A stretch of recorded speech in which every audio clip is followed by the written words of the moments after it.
নমস্কাৰ আন এটা ভিডিঅ' লৈ আপোনালোকক স্বাগতম জনাইছোঁ। বৰ্তমান মই মোৰ বাগানখনলৈ গৈ আছোঁ। দেখুৱাম আপোনালোকক মই কি কাৰণে গৈ আছোঁ। যিহেতু এইকেইদিন পাতত অলপ নিজে নিজে বন দিছিলোঁ আমাৰ শ্ৰদ্ধাৰ জুবিন দাৰ কাৰণে। পাত ছিঙা বন্ধ হৈ আছিলে আৰু বিভিন্ন কামে বন্ধ হৈ আছিলে, গতিকে আজি আৰম্ভ কৰিছোঁ। যোৱাকালিৰ পৰা কৰিলোঁ, আজি বেলেগ এটা কাম ষ্টাৰ্ট দিছোঁ। চাব পাৰে কি কৰিব গৈ আছোঁ, দেখিব পাৰে। আমাৰ ল'ৰাকেইজন মানে কাম চলাই আছে। এই কামটো হৈছে এইটো কাঠ কাটি আছোঁ। চব কোনো নতুন হেৰি নহয়, তথাপিও দেখুৱাইছোঁ আপোনালোকক। ভাবিব পাৰে বৰ নেদেখা বস্তু দেখুৱাইছে, তথাপি দেখুৱাবই লাগিব। যিহেতু আমাৰ মেচিনে কিমান ধুনীয়াকৈ কাটি থকা হৈছে। চব কিমান ধুনীয়াকৈ কাটি থকা হৈছে। গতিকে যাব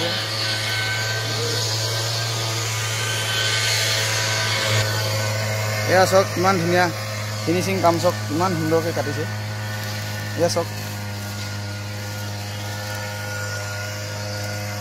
দুজন লাগে, মেইন দুজন লাগে আৰু এজন পাত ভৰাব লাগে। তিনিজন হ'লে ভাল হয়। আৰু লগত মই আছোঁ, পাতবোৰ গাড়ীলৈকে কঢ়িয়াই লৈ যাম। সেই তাত নিব লাগিব গাড়ীখন, সেই তাত গাড়ীখনত উঠাব লাগিব। সেইখনত পাতখিনি লৈ গৈ এয়া চাওক একদম সেউজীয়া পৰিৱেশ।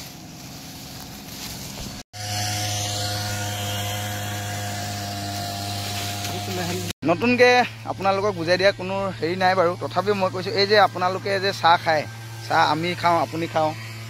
প্ৰথমতে যে আপোনালোকে চাহপাতটো আপোনালোকে শুকান চাহপাতটোৱে কিনি খায় বা বিভিন্ন দামত বা বিভিন্ন ধৰণৰ বিভিন্ন কোৱালিটি পাত লয় চাহ, শুকান চাহপাতটো। গতিকে সেই কেঁচা চাহপাত মানে শুকান চাহপাতটো যে কেনেদৰে ক'ৰ পৰা আহে, কিমান কষ্ট কৰি যে বনাওঁ, সেইটোৱে আপোনালোকক দেখাব চেষ্টা কৰিছোঁ।